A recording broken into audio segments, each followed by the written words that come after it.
Coronation on May 6 for King Charles and Camilla, Queen Consort. King Charles III's coronation is to be held on Saturday, May 6, at Westminster Abbey, Buckingham Palace has announced. Camilla, the Queen Consort, will be alongside the King and will also be crowned in the historic ceremony. King Charles became monarch when his mother, the late Queen, died, but the coronation will mark a symbolic celebration of his new reign. With much pageantry and ritual, the King will be anointed as sovereign and a crown placed on his head.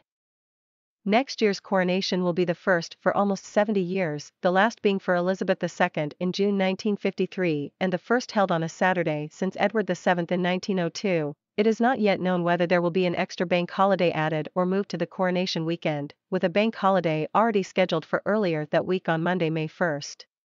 Buckingham Palace has indicated that the ceremony will combine the ancient and modern, saying it will be rooted in long-standing traditions, but will also reflect the monarch's role today and look towards the future. Camilla, the Queen Consort, will be crowned as part of the service, in a similar but simpler ceremony to the crowning of the King. King Charles will be 74 at the coronation, the oldest that a new monarch has been crowned. The date will also be the 4th birthday of his grandson Archie, the son of Prince Harry and Meghan. Coronations have been held at London's Westminster Abbey for more than 900 years, with the medieval church the setting for a ceremony that is a mixture of religious and constitutional symbolism. The Archbishop of Canterbury will preside over the anointing, blessing and consecration of King Charles. Elizabeth II's coronation service lasted almost 3 hours, but royal sources suggest that next year's ceremony will be shorter, more diverse, and with a much smaller number of guests.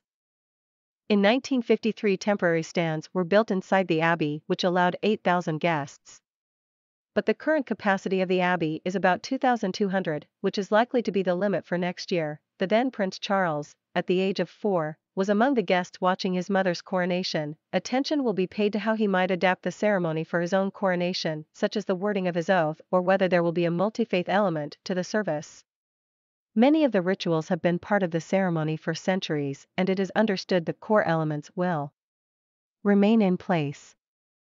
While acknowledging the spirit of our times, monarchs traditionally sit in the 14th century King Edward's chair and are crowned with a solid gold 17th century St. Edward's crown. They are given emblems of their royal role, an orb, scepter and ring, and, if the template of previous coronations is followed, there will be a procession through the capital, featuring the horse-drawn gold state coach. Later that day, the newly crowned monarch usually makes an appearance on the balcony of Buckingham Palace.